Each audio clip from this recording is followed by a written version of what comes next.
Hello, I'm Phil Moses, Director of Cadre. Welcome to today's webinar, Trends in Dispute Resolution, What Might 11 Years of National Data Reveal?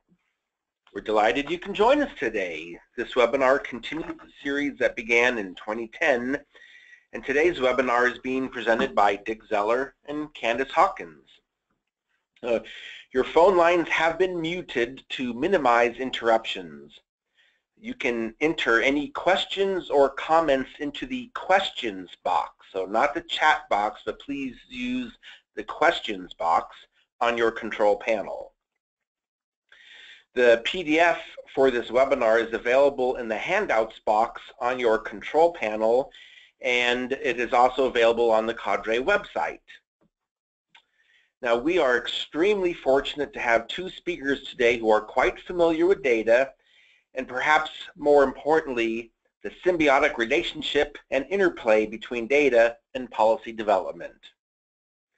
Dick Zeller began his career working in a residential institution for children with severe cognitive disabilities.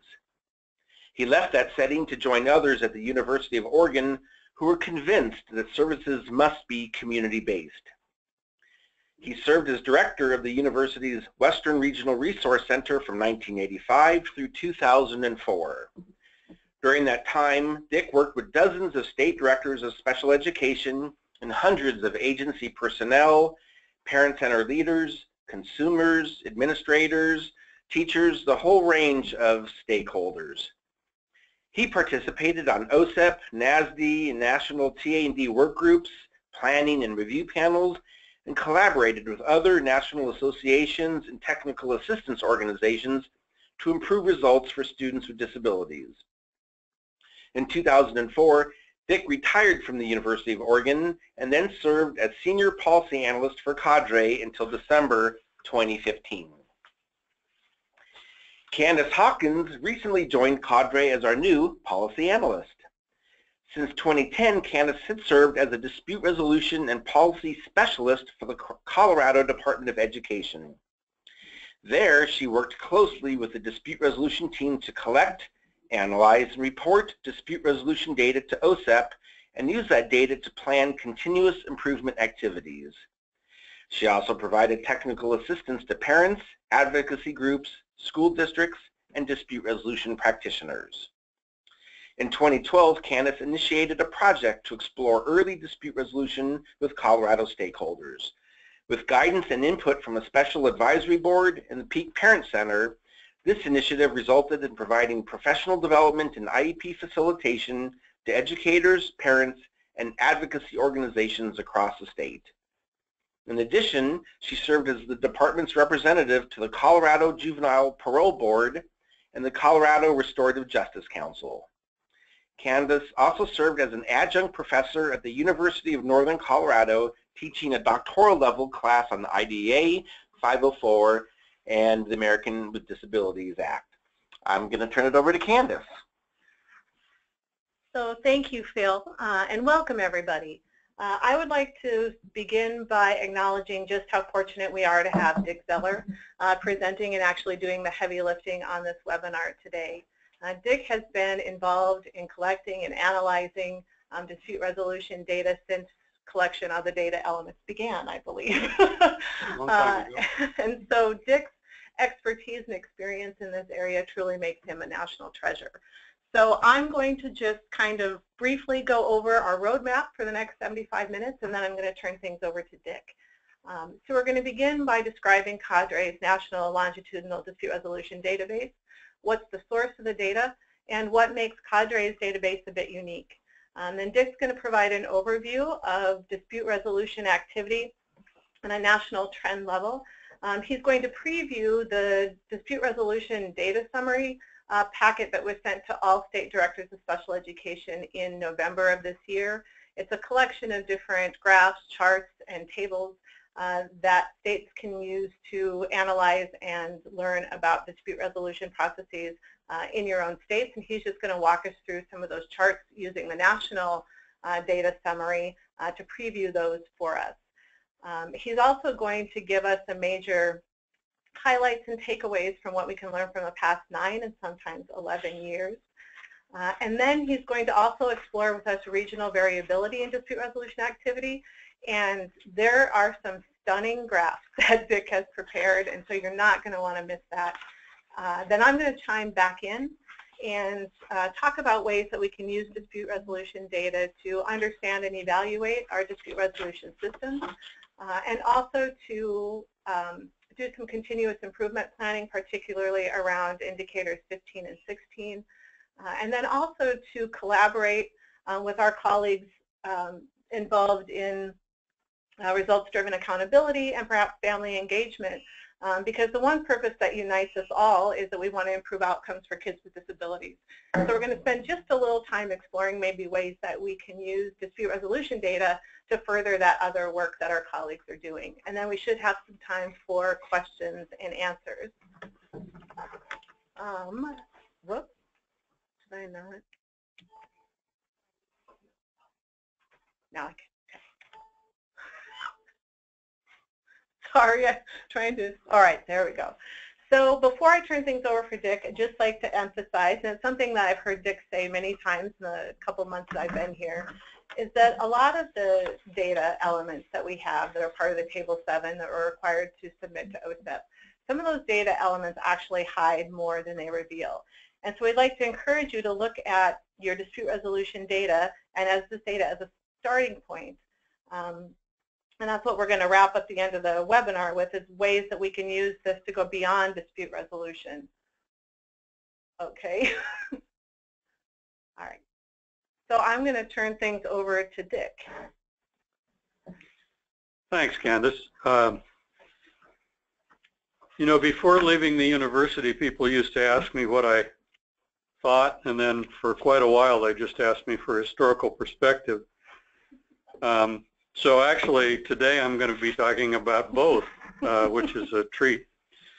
It's nice to be back and doing some work with Cadre, if only on this area, which I am seriously interested in, and I think will remain interested in until I'm using very small divisors for my mandatory withdrawal calculation from my IRAs. That's a throwaway line, but let me say first, the data sources for the National Longitudinal Database are the data submitted by states to OSEP. That started in 2002, 2003 with attachment 1 to the first set of APRs, and then it became Table 7, and I think it's still, I don't know if it's called Table 7 anymore, it's a direct entry thing now into Eden. So it's the, we have arranged the data so that the data elements are consistent across the last 11 years, across the last 9 years if you include resolution meetings and written settlement agreements. So that's the data set. We also use annual child count data from December of the year that the dispute resolution data were reported for calculations. I'll talk about those in a minute. And the data starting in 2006-07, the 9 years, provides more consistent trends and comparisons, although the state reports, which I'm going to run through in a minute, go back 11 years. We don't use the first 2 years of data that were reported because systems were just getting set up and they really are pretty flaky. That's a technical term. Metrics we use include rate per 10,000. We look at some performance indicators, not only those that are formally required in the APRs, but there are other ways you can generate performance indicators from the data. So we'll also look at some other metrics that help with state-to-state comparisons and trends, particularly percentage of activity by dispute resolution option, and I'll show you some slides about that in a minute. So if I hit this, is it going to go? Oh, I did. Excellent. Okay. This is just a little process slide about how we deal with data accuracy and quality. We don't usually have access to the data until after it has been kind of locked down by OSEP for purposes of their annual report to Congress. So they can't wait forever, and usually by June or so, of the following year, they have kind of locked down the data and it stays that way. So that's the official data. They make determinations on it and so on. And it doesn't change. However, we look through those data, and if we found, and historically we used to find far more issues that required clarification, impossible values, questionable values, and in that case we'd seek advice, consult with the state and with OSEP, and if there was a better number to use, we would make that adjustment in our database. So our data doesn't exactly match OSEP's. I will say that for the last couple years, the quality of the data has been coming in such that the number of those clarifications is, less than a handful over the last 2 or 3 years. But we do, that is just to say we have data that's a little bit different than OSEP's, but we think it better reflects what states have actually experienced because we allow corrections. Limitations of the data, well, they're incomplete pictures of events. It only covers events that began in the reporting year and were completed in that year. So you'll see there are pending activities under each of the dispute resolution areas, and we don't know what happens to those. They don't get reported. You do if you're from a state, or at least you can know that. Quality of the data, as I just said, has improved over time. Some of the older data elements and some current ones may be less accurate. For example, written state complaint reports with findings are supposed to be with findings of non-compliance. And even within the last couple of years, we get some numbers there that are clearly reports with findings that are not findings of non-compliance. Every written state complaint report does have findings, but they don't have findings of non-compliance. So sometimes we have a question about that number.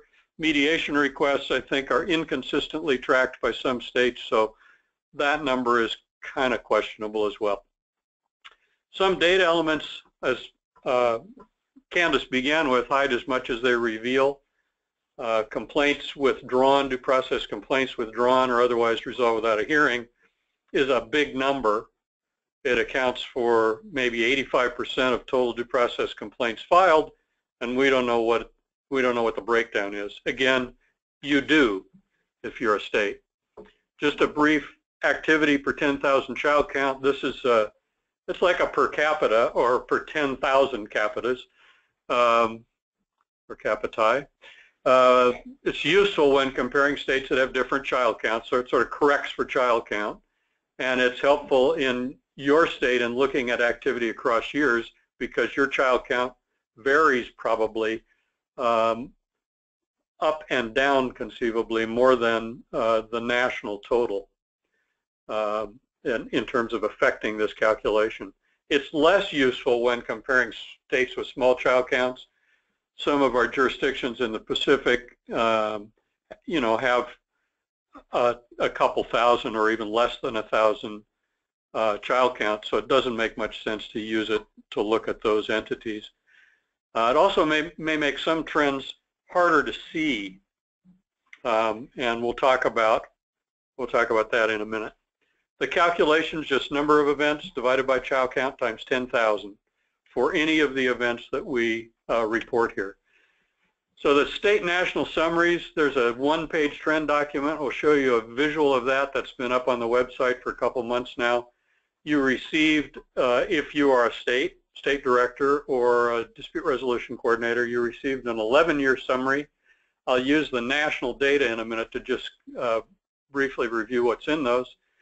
Summaries are all available on the Cadre website, so you can see not only yours, but the summaries from every other state and a national summary.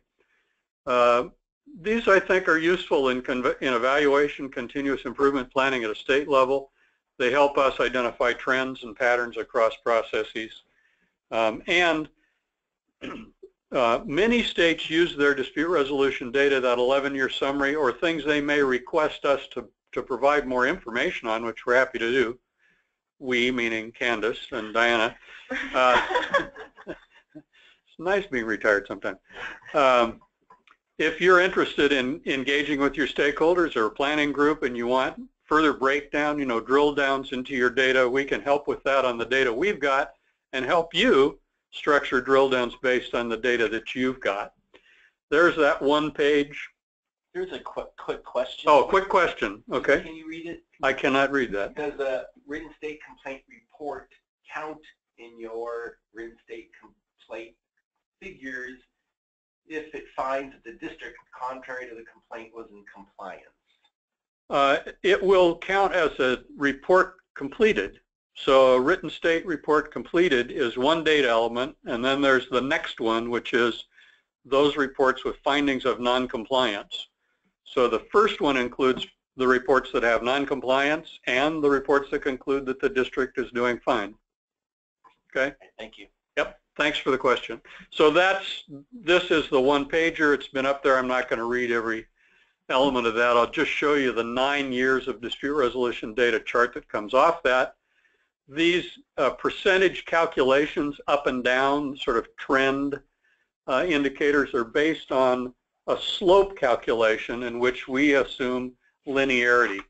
Probably not a great assumption, but generally you can see complaints dropped off, the total numbers, reports issued dropped off. This isn't all of the elements, but mediations generally increasing, due process related activity generally decreasing.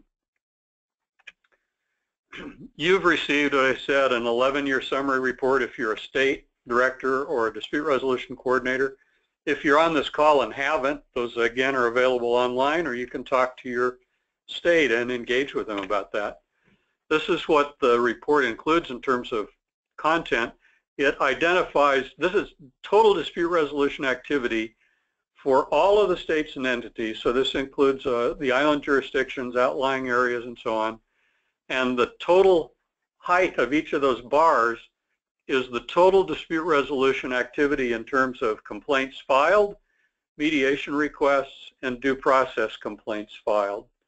So written state complaints filed are in blue, mediation requests in green, and due process complaints filed in red.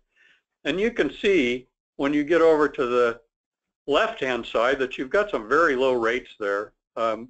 This is in rate per 10,000, so everything sort of from North Dakota to the left, you're talking about events that are less than 1 per 1,000, a total dispute resolution activity, including all filings for complaints, mediation, and due process, less than 1 per 1,000 students.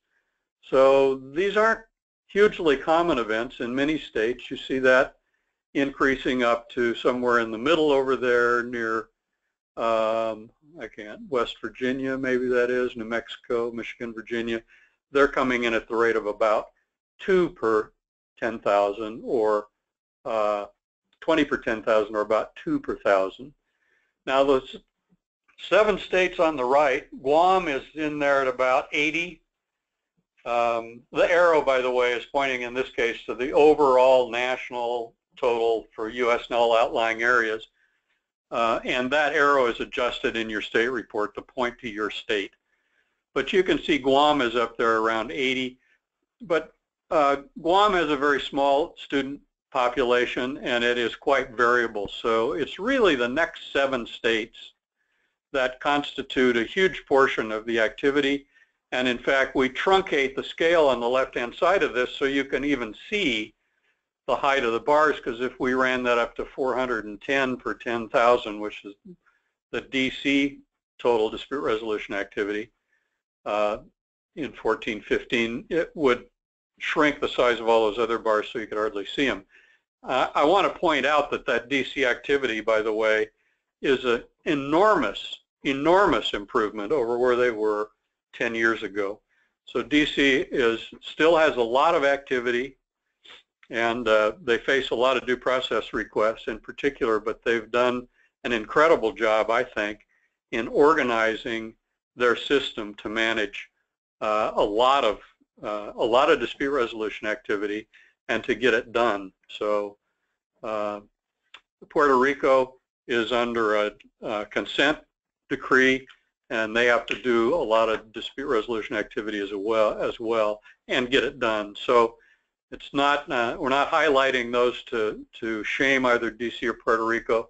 They're very different kinds of environments, and they're operating under different kinds of court constraints. This is the 11-year summary of dispute resolution activity per 10K. And I'm going to show you what this, this is sort of what you look like with a couple more data elements when you looked at the one-pager. This is per 10K. This is the total national activity in terms of numbers. And I'll flip back and forth between these.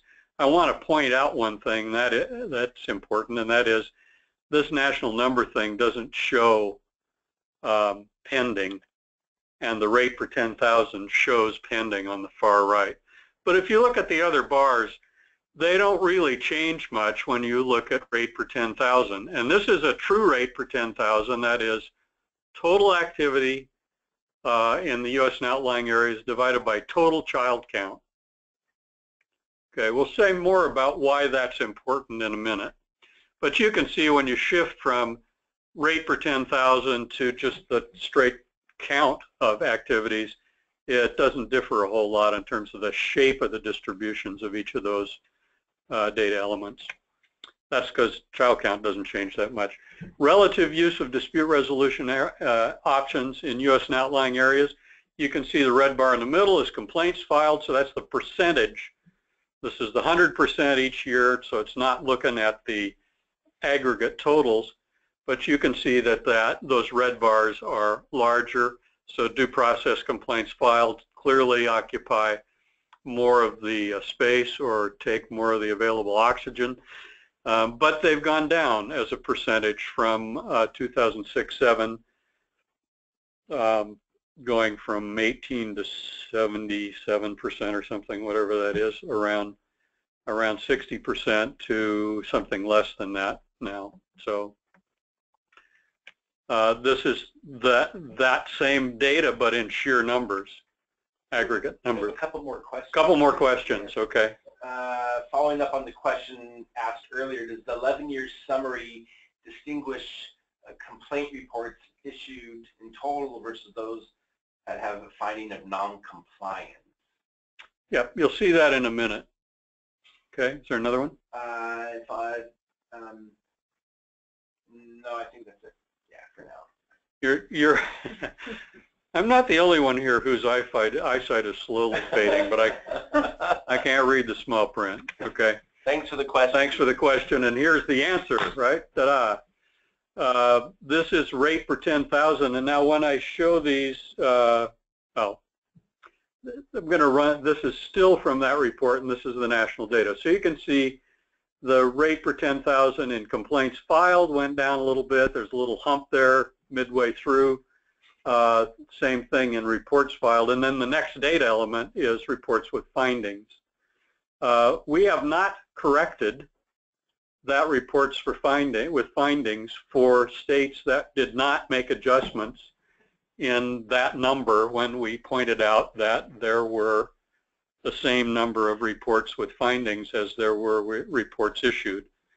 So that's a little glitch. That little orange bar for 2011-12, I think, is not the greatest piece of data. But you can see things have gone down. Reports with extended timelines have decreased, so a lot reports getting done in a more timely fashion, and pending also decreasing, or also holding about even, with the exception of that 1 year. Withdrawn or dismissed going up, which may reflect alternate dispute resolution options for parents going into mediation or going into some other process to find a solution short of following through the whole process. I just poked that and it didn't go down. Oh, okay, there it is. Sorry. Mediation activity, same kind of rate per 10,000. Are we okay? Okay. Mediation activity kind of going up, which is good news in terms of requests, total mediations held. Again, I have less faith in that request number, but mediations held still going up. mediations agreements going up, and if you look, that is largely the function of due process related mediation activities going up.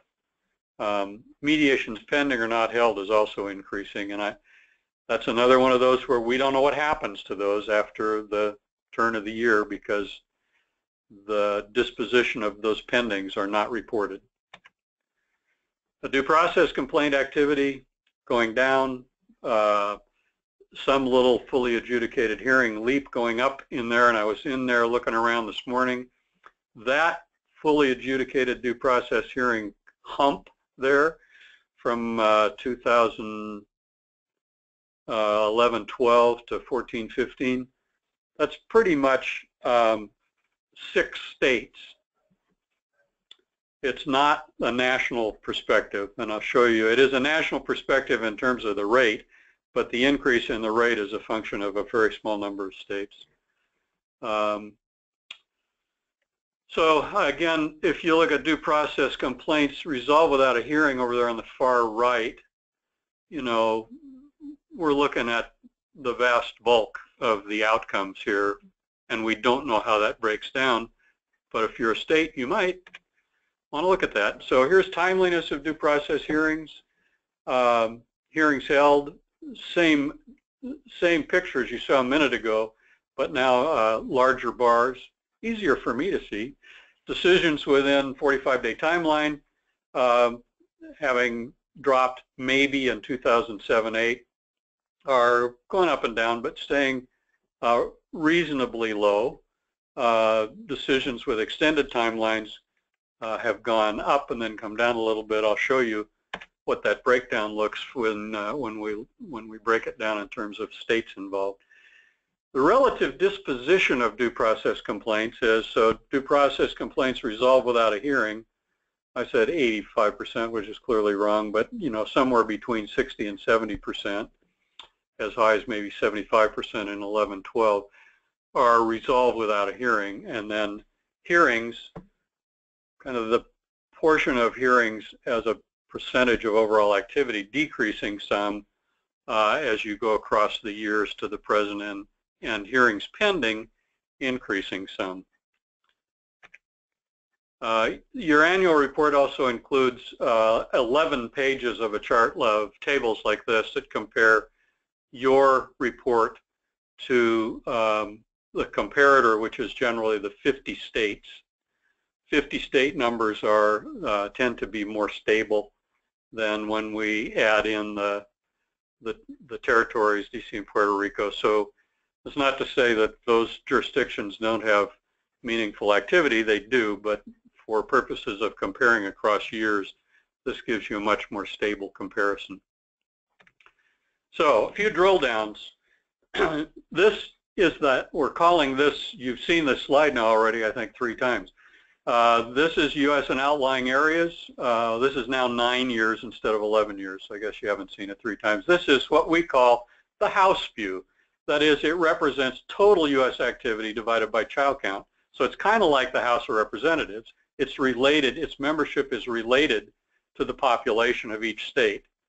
So states like California and New York have a big impact on this, right?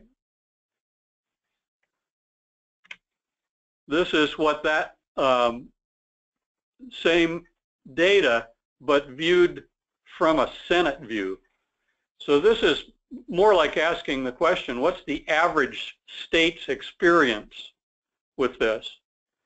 And equating basically North Dakota, West Virginia, Texas, New York, California.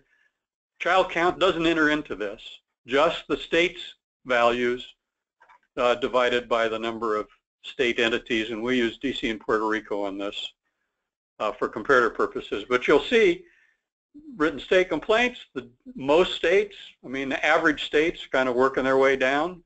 Mediation requests staying relatively stable. Mediations held, relatively stable. Mediation agreements maybe dropping off a little bit. Big drop in due process complaints filed. A huge portion of that decrease is the District of Columbia. Due process hearings held, and you can find your way across there. Same thing. The experience of states is on average, looks like that. Now, if we take out the 7 most active states or entities with highest overall due process related activity, we get down to 45 states. We've gone from 52, 50 states in DC, Puerto Rico, down to 45, leaving out those 7 states that you saw on the first slide that had total activity. So this is, you'll notice, but going back to that first slide, this is 50 states, DC, and Puerto Rico. I haven't changed the scale on the left-hand side. It's 70 per 10, 70 per 10,000 at the top.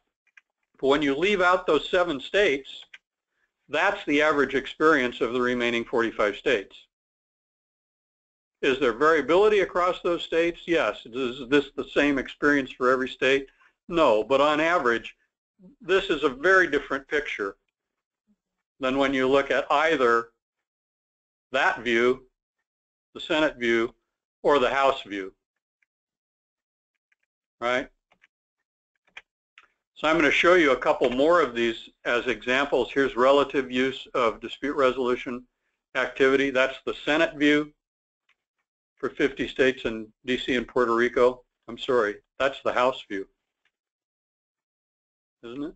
No, this is the Senate. I'm sorry. These are all now Senate views. These all treat the states equally, just regardless of child count. So that's the average experience when you count all 52 entities here. This is what happens when you leave out the 7 highest. You notice how much due process or written state complaints jumps up, due process complaints relatively drop off. In fact, these almost look like a third, a third, a third. Written state complaint activity per 10K for the 50 states, DC and Puerto Rico. Again, the Senate view. What happens when you leave out the 7 most active states? There's a decrease, but again, that scale is the same. It's not that big a decrease. So a lot of the state complaint activity is being done by the 45 states and less so by those 7 most active. Mediation activity per 10K for the 50 states, DC and Puerto Rico. What that looks like excluding the 7 states. So one of the things, I'm going to go back to that first slide, or this 50 state and DC and Puerto Rico slide. One of the things that drives up these numbers is that some of those most active states virtually refer every single due process complaint for mediation. So it kind of drives up the numbers a bit. It doesn't necessarily change how they do in terms of mediation agreements, but there you have it. Due process complaint activities. When we look at the 50 states, DC and Puerto Rico, if we leave out the 7 most active states, big change. Want to look at that again? Lots of variability there because the big states have a lot of variability in activity, and it'll have rushes one year and then decreases the next. But if you look at just the remaining 45 states, it's extremely stable on average. So is there another question over there? Yes, in the Senate view, in terms of longitudinal trend, the same as, oh, I'm sorry, is the Senate view the same as the national view enrollment adjustment or division of 52? Do you understand that? I'm not sure I got that. I'm not sure we understand the question. Well, let me back up and just look at due process complaint activities. There's far more variability here. You could say due process complaints crashed, that it went from 60 to 70 per 10,000 down to just a little over 20. Well, if you leave out those 7 most active states, leave out the 7 most active states, and it's way down. It's going down, but it's going down at a fairly predictable clip along those 9 years. It's not a huge decrease. It's a little decrease. It's gone from 8 to 7 maybe per 10,000. So the 7 states have a huge impact on almost anything you look at, and that's the point of these comparisons. Is there another question there? Okay. I hope that answered it. If it didn't, try us again. Okay. Relative disposition of due process complaints for the 50 states, DC, and Puerto Rico resolved without a hearing. Somewhere up there around 75% is the average, 60 to 75% as the average across years. And mediation, hearings pending, going from 11% in 06, 07, now up to 20%, 22% in 13, 14. If you leave out the 7 most active states, you get a lot smaller proportion going to hearing. You get no bigger, really, almost as much hearings pending, but far more stability there, and you get an increase in resolve without a hearing. I think we have another question. Are Okay. hearings held and fully adjudicated hearings the same? Yes, they are. We're using a short form hearings held. Sometimes it is that data element that's reported by the states, and that's fully adjudicated hearings held. Thanks for that clarification question. Timeliness of due process hearings per 10K. I think this one is kind of interesting because timeliness with hearings held within 45 days, particularly in 04, 05, 05, 06, you had the implementation of the resolution process at that time. And so I think it was harder, probably, at least anecdotally we hear that a good portion of due process hearing requests, due process complaints filed, come in the springtime of the year, come in the latter part of the school year. So that accounts for why they may run over, they may end up being pending and so on, and it may make it harder to finish something within 45 days because you've added 30 days for the resolution process in effect. But with that, decisions with extended timelines going down. Now this is again a Senate view of 50 states, DC, and Puerto Rico. If we leave out the 7 most active states, looks like this.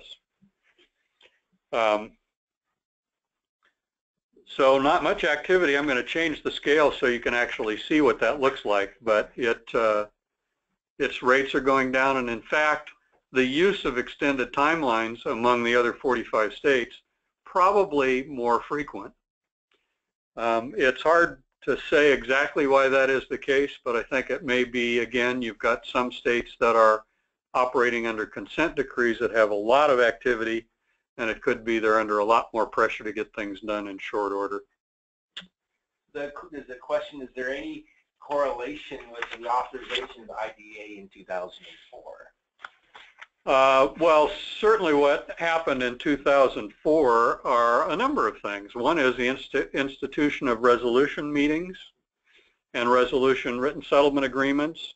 It's not, I wouldn't say that the resolution process has been a striking success in terms of reaching agreements in the resolution meetings. In fact, the agreement rates have tended to go down. However, there are a lot of things that can affect that. Attorney's fees and the use of the award of attorney's fees tightened up in 2004-05. Many states, there's no requirement that states pay any attention to attorney fees in the resolution meeting process, and it could well be that discourages attorneys from wanting to resolve an issue during the resolution meeting process if they're not going to get any fees for it. So they may hold out until after the 30 days, and then that resolve without a hearing that we know so little about, that total, some of that could be, well, got to the end of the resolution period on day 32, they settled as long as the settlement included attorney's fees. So there's a lot that's hidden in these numbers, and it's can be hidden and affected significantly by state policy. Let me do a couple other things. How are we doing for time? Well, not too bad. Okay, here's some takeaways about the 7 most active states. They represent 26% of the child count. Of the 50 states, DC and Puerto Rico, these 7 states represent 26% of the child count about, and 71 to 74% of all activity. 38 to 42% are written complaint filings, 65 to 72 mediation requests, 79 to 82% of all due process filings, and 87 to 92% of all due process hearings fully adjudicated. So those 7 states are accounting for, when you get down to hearings, 9 out of 10 hearings nationally. And they account for 1 out of 4 kids, 1 out of 4 child count. Let me say, some of those child counts aren't kids anymore, they're pretty big. Another takeaway just on national trends, requests have increased over the last 9 years, even accounting for some of the flakiness of that number, as I indicated. Average state reported mediation agreements about 69%. So that's a Senate figure. So mediation agreements actually are going fairly well for states on average, and for the 45 states, quite well. Hydraulic relationship between mediation and other options. We think states that are doing more mediation and having other dispute resolution options like FIEP, facilitated IEP processes, or other facilitated resolution options, may be using facilitators in resolution meetings, and maybe having differences in the way attorneys' fees are managed. All those things, I think, can have an effect that that is hydraulic, meaning if you get more activity in mediation and third-party activity, third-party neutral activity involved in your processes, you may be suppressing other activity, which would be probably a good thing. Relatively steady written complaint activity over the last 7 years. More timely reports. Written state activity is the most broad-based across the states as compared especially to due process complaint activity, but it's also more broadly based than mediation.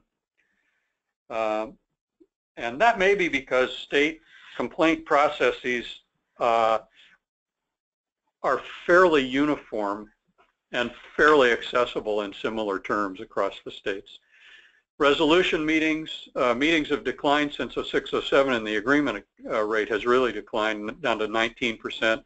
Again, that may be a function of state rules regarding either not allowing third-party neutrals into the setting, maybe not allowing attorneys in, not allowing attorney fees for settlements that are reached in that way.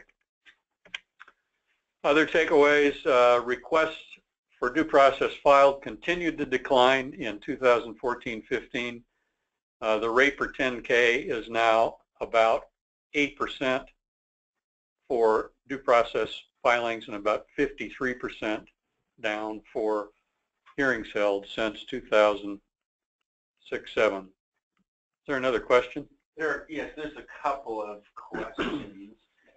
My understanding is that the data element of pending hearings, which apparently attributable, to the annual data collection, seems to be a significant intervening factor in terms of the other trend variables, such as timeliness, because they end up being counted in more than 1 year, but not as a constant. Okay, well, first of all, the pending, let me say a word and then see if this, or a couple words, and see if this works for you. Pending is a huge factor. I mean, right in 2014-15, it's 20% of the activity, right? A huge portion of that, again, is from those 7 states. But it's big wherever you go. The other 45 states we're still facing significant pending amounts. I think we could say, anecdotally, we hear that most of the filings for due process complaints come in the spring. If you've got a 30-day resolution period, and this is 30 school days, calendar days, school days? No. Calendar days, and 45 calendar days? Okay, so that's 75 days. So if you got to get it done by June 30th, you're talking about May, June, middle of April. Anything filed around the middle of April, you might be hard-pressed to get it done in the normal timeline if you go for a full 30-day resolution period and then a full 45 days of hearings. If there's any extension, it's not going to get done. So pending's a big issue, and if you're in a state and you've got the data, you know what happens to those pending hearings. We don't. We can't say on a national level. I've had many states tell me. We did a little sample of a few states that saw big increases in pending about 4 or 5 years ago, and actually their outcomes were about the same as other hearings for those states. So it may be that those pendings kind of play out proportionately. It could be that they don't. We just don't know. And there's 2 more questions. Which are the 7 states? And then are these high percentages for the 7 states due to those states' laws or rules?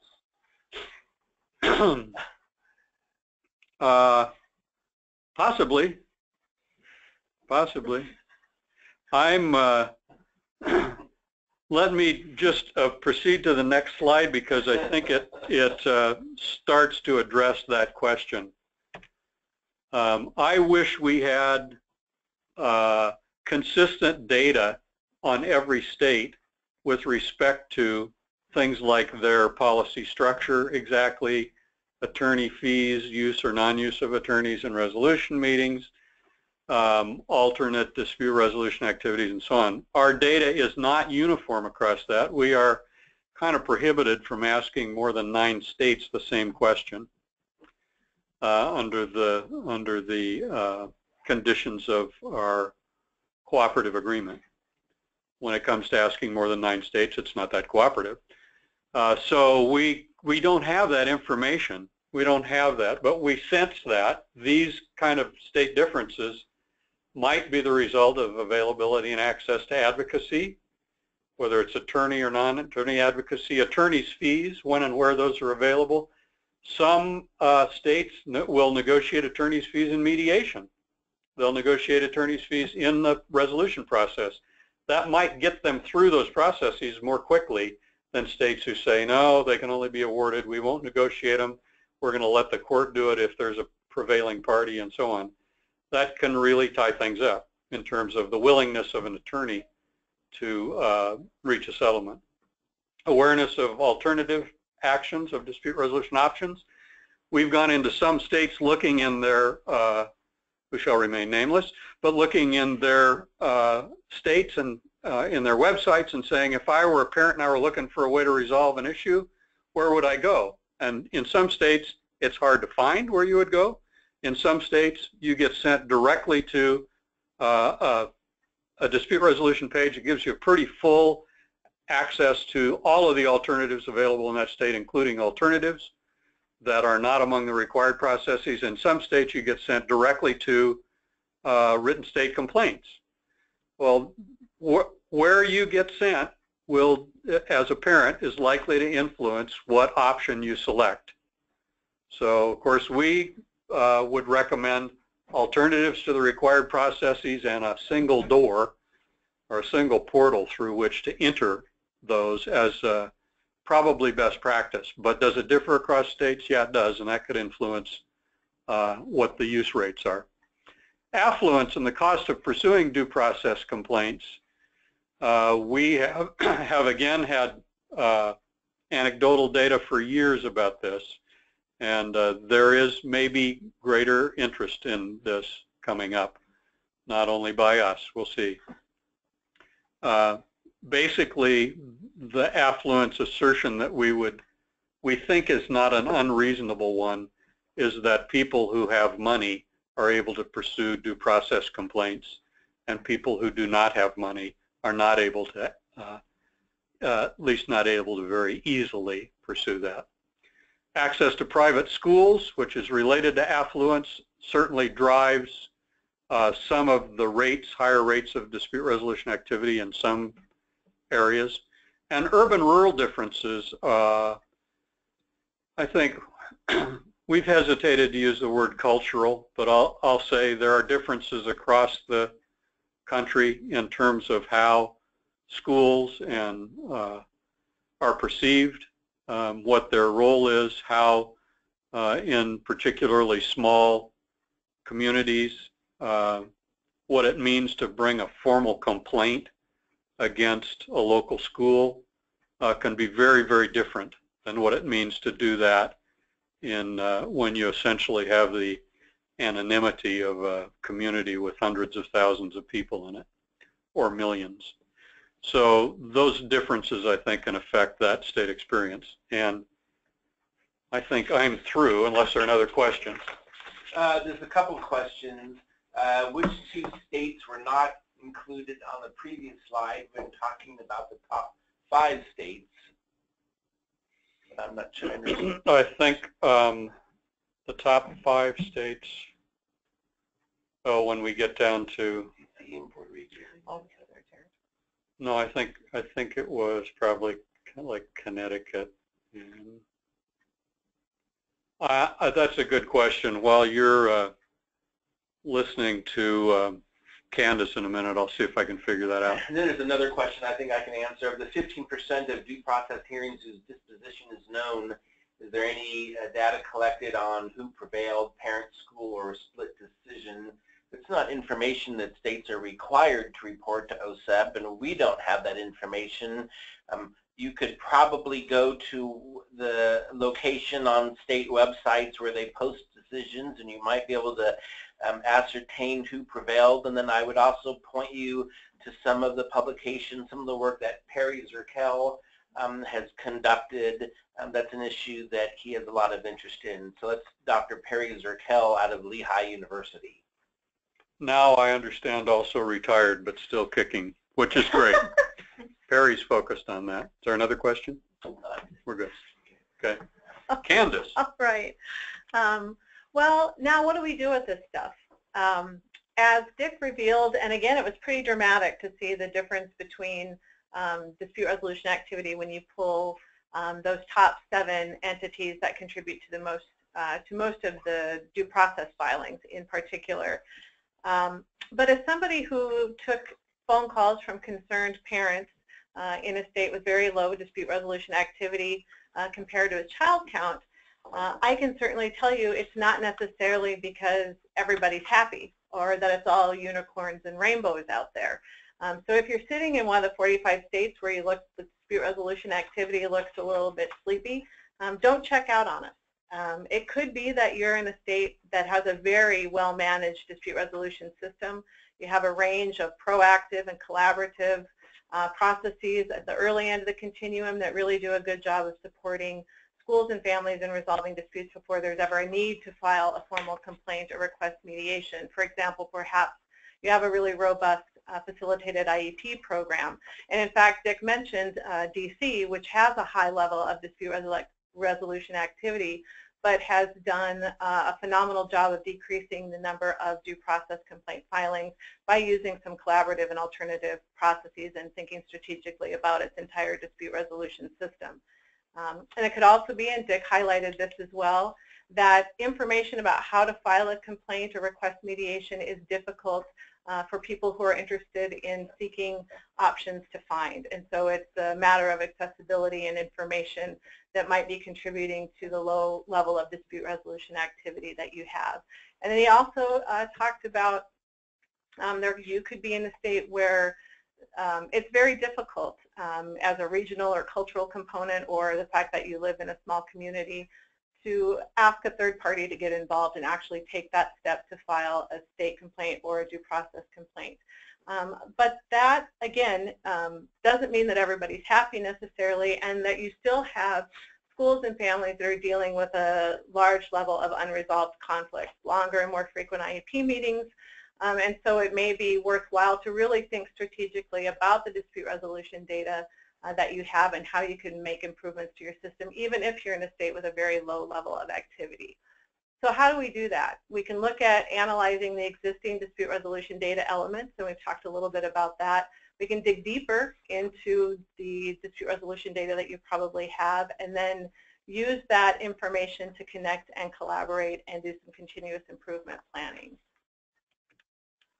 So let's start with analyzing the existing dispute resolution data. So as Dick showed us early, we have charts prepared that you can access on our website that will show you what the relative use of certain processes are in your own state. For example, are you in a state where there's still a high level of due process filings as compared to the other processes? And we know that due process is the most expensive and the most adversarial. So do you want to perhaps, if you are in a state where you see more due process activity than you would like to see, take a look at changes that you might make in your dispute resolution policy or rules that could make due process a less attractive option, or make mediation in the state complaint process more attractive and kind of reduce the level of activity that's so highly adversarial. So one of the ways that you could consider doing that, or one of the illustrations I'd like to point out, is that due process offers some options that are not available in mediation and state complaints. For example, we know that there's a 2-year jurisdiction in due process, and it's a 1-year jurisdiction, or a limit to when you can file a complaint in the state complaint process. So you could look at taking your state complaint process and increasing it to a 2-year look-back period. States have the authority to do that, and that would take at least parties that are filing due process for that 2-year look-back period. It would make the state complaint process more attractive. Another thing that you consider is that oftentimes parties file for due process because they don't want their child to have their placement changed. Another reason, they really want to hit the pause button. And so due process offers that stay put mechanism so the child can remain in the last agreed upon placement.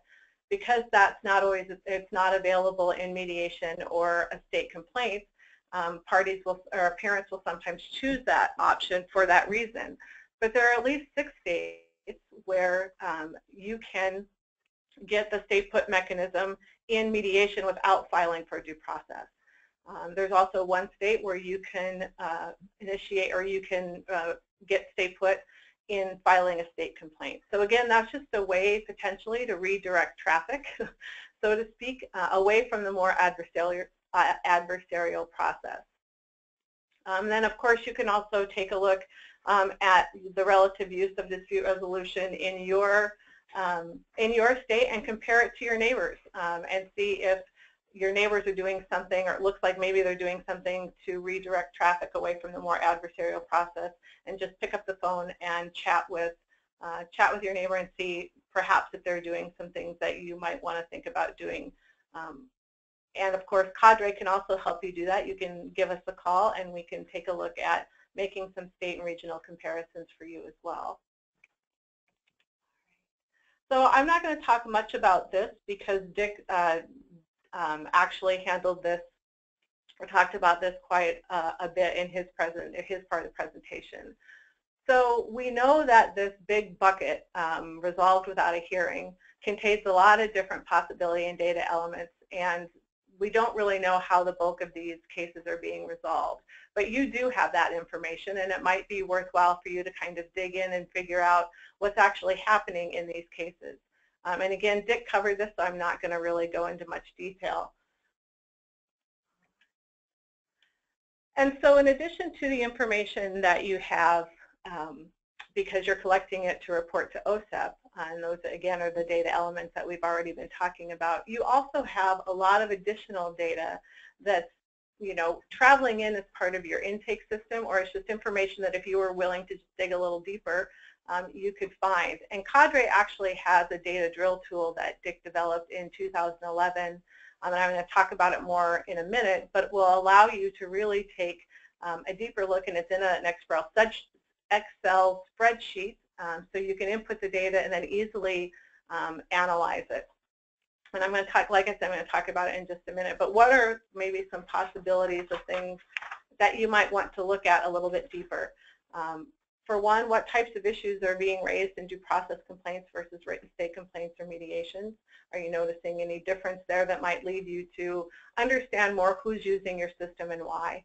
Are specific processes being utilized because of the underlying issue or remedy sought? For example, is somebody filing for due process because really what they want is to hit that pause button and have stay put? Or is it perhaps they're filing for due process because they are requesting tuition reimbursement and that's the process that they prefer to do that in? Let's see here. Sorry. There's another question that came in really around the authority for using a state complaint in the state put provision, and the question is right. There, you know, I think you want to say a little bit about how states get there. Right. So states have the ability to kind of develop their own state complaint procedures, and so they would have the authority to add that piece. Certainly it's not part of the federal requirements for a state complaint, so that's something that a state has decided that they want to provide in addition to what's required by the federal regulations, if that makes sense. All right. So another thing you might want to look at is who's requesting and then declining mediation. So in, whoops, that's okay. In my experience, it's more often that parents request mediation outside of, say, another process like due process or state complaints. And of course, and that means that school districts are more likely to be the ones declining mediation in that situation. So taking a look at that a little bit deeper might give you some insight. And I know that at least one state switched its intake system in mediation so that it was not the state doing the intake for mediation requests, but it was the community mediation center.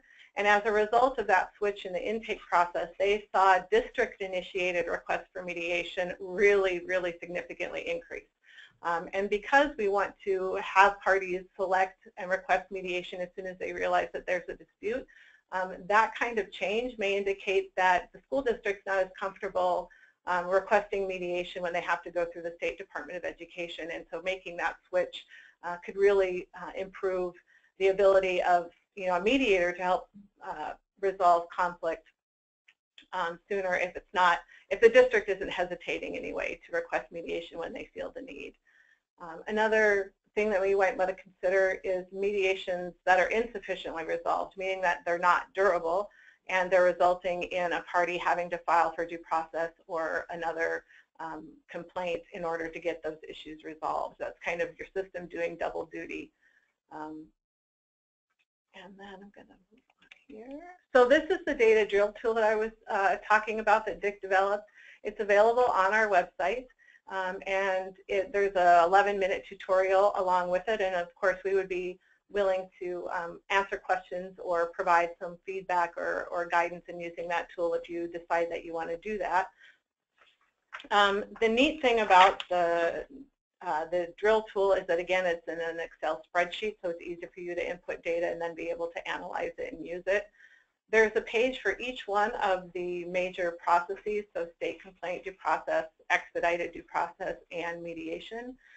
Part of the tool is kind of a data accuracy checker. It's not to be used to submit data to OSEP, but it certainly, if you plug it in, will flag some data elements that maybe are inaccurate. So it's kind of a checker for you. But what I wanted to talk more about is that each section offers additional suggestions for how you can drill down into dispute resolution data, collect and analyze additional data. And this is the page from the state complaints piece, and it allows you to consider, kind of, and I can't read it because my eyes aren't any better. Anyway, it kind of allows you to look at the state complaint piece as it connects to other due process, hearing decisions, mediation, and drill down more into that data. Again, your system may be doing a little bit of double duty. All right. So those are just some examples of how to kind of think about your dispute resolution data in evaluating your system. But you also, of course, can connect it to indicators 15 and 16. Sitting in a State Department, I remember feeling really frustrated in thinking about how you set targets or plan continuous improvement activities around these indicators. 15 is the resolution session agreement rate, and 16 is the mediation agreement rate, when it feels like you're very disconnected from the work. particularly with Indicator 15, this work is being done at the local level, and so it doesn't feel like you have much ability to impact or influence whether or not agreement rates are rising or falling.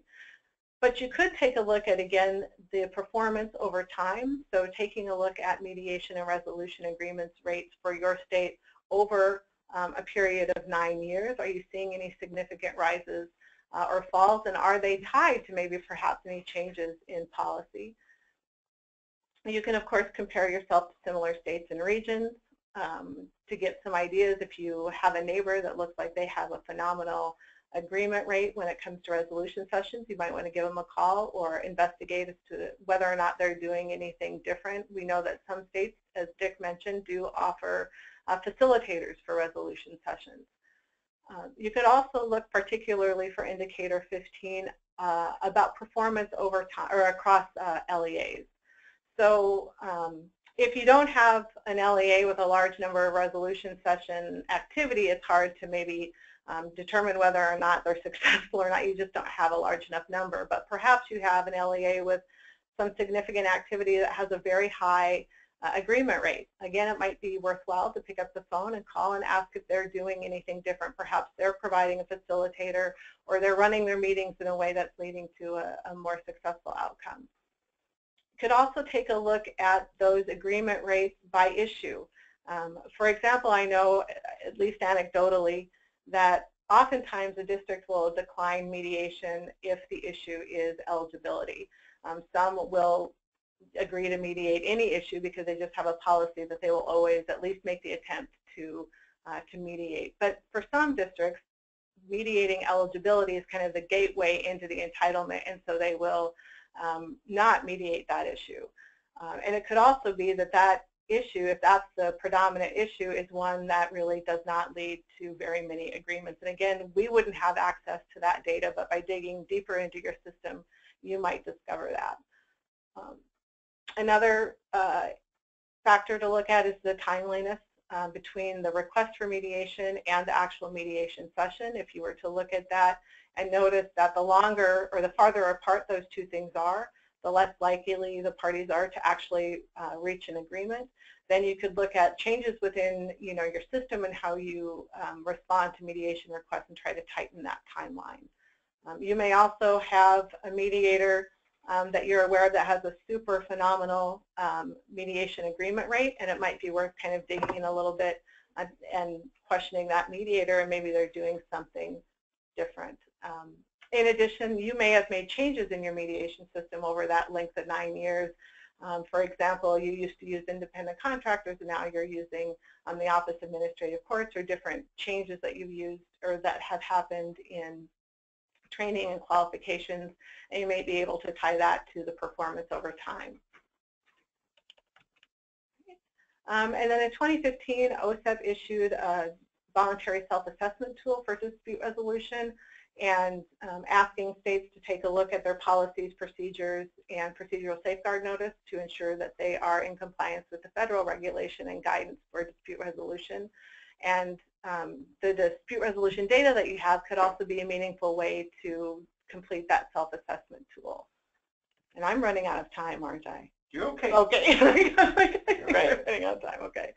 So I'm just going to run through a couple of quick examples of that. So for mediation, and the bold part is from the OSEP self-assessment, that mediation must be available to parents and public agencies. But availability also needs accessibility. So are the people who want to use your system able to use it? Again, we talked about some of the website accessibility issues that might be happening, and you could just take a look at your dispute resolution data and see if it supports that mediation is truly being made available to parents and public agencies. The other piece that's, I think, difficult is that mediation under the federal regs, the states are required to provide it, and they have to ensure that their mediators are trained in effective techniques, but there's no specification or guidance as to what those techniques and procedures should be. So taking a look again at your trends in mediation agreement rates, changes in training or qualifications, it may help you assess whether or not you're offering effective mediation training.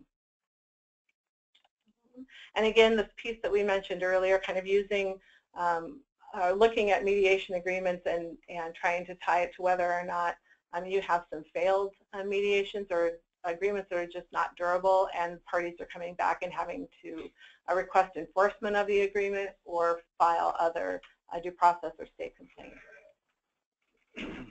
For the written state complaint piece, this again is from the OSEP self-assessment. States may not have procedures that remove certain issues such as FAPE, identification, evaluation, and placement from the jurisdiction of the state complaint system. So one of the things that you might want to do is dig deeper into the state complaint, particularly those elements where the complaint was withdrawn or dismissed.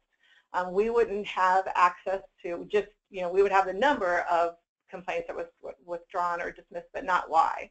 And so if you look at why that is happening, just to make sure that it's consistent with the OSEP guidance.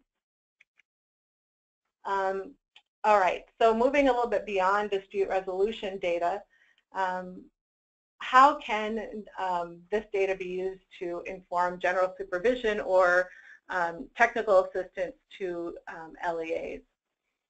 So one of the things that I think well, first of all, something that's unique about the state complaint system is that it actually comes from the SEA's general supervision authority.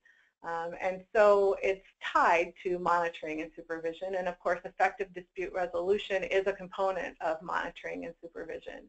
So you could take a good close look at your state complaint investigations and findings and consider whether or not there are some common findings of noncompliance across LEAs. So for example, although you may not have a lot of state complaint activity in your state, perhaps in the last year you had 5 different findings across the state where inadequate prior written notice was the issue. And then that might guide you in doing technical assistance or looking closely at the support that you provide LEAs across the state on how to provide adequate prior written notice. Let's have a couple quick questions. Okay. One's related to the data drill tool, and if it's available to download from the Cadre website, which it is, but the website indicates that an older version must be requested. Has it been updated since the indicators were updated? No. No. But it's still a very useful tool. I think, yeah, what it does is let you look at the data that you're required to report now, and then you can look at how you could drill down into that. It doesn't really address the well, I think it does a calculation of the original 4 indicators. Yeah. So that would include what are now 15 and 16. They used to be 18 and 19. Yeah. Yeah. But it also includes what were then 15 and 16, oh, yeah. Which no longer exist anymore, right? But they're just a different way. I think 15 was complaints within timelines, and 16 was hearings within timelines. So you know, those are relevant whether they're required for reporting or not. But no, there hasn't been an update of that. But in a sense, it's as long as the data elements haven't changed, it has potentially the same value to you as a way to drill down into your data. And then there's a statement more than a question, but I do not think the states have the option of limiting the issues addressed in state complaints. No, that was the point. I'm sorry if I misspoke. That's the whole point, is that the OSEP guidance was that states may not remove from the authority of a state complaint investigator those issues, FAPE, identification, placement. So the whole point is to take a look at, you know, is there a practice or procedure in place despite this guidance where those issues are being removed from the state complaint system? So thank you for that clarification, because that's not what I meant. All right. So I think we're almost through. We've been answering questions all the way along, but another piece, I think, for dispute resolution data is really family and stakeholder engagement. So it's worth thinking about your dispute resolution data, looking at your system, and what does that tell you about family engagement? And certainly having this conversation with advisory groups if you have them, or your state special education advisory committees. Sharing the data about dispute resolution and opening up a conversation can be incredibly enlightening and helpful, and can improve access to dispute resolution options, and also really encourage thinking about what we can do to support families and schools in resolving disputes that are outside the mandatory IDEA options. So I think I'm done. Okay. Oh, well, that's just a wrap. Sorry. Take away.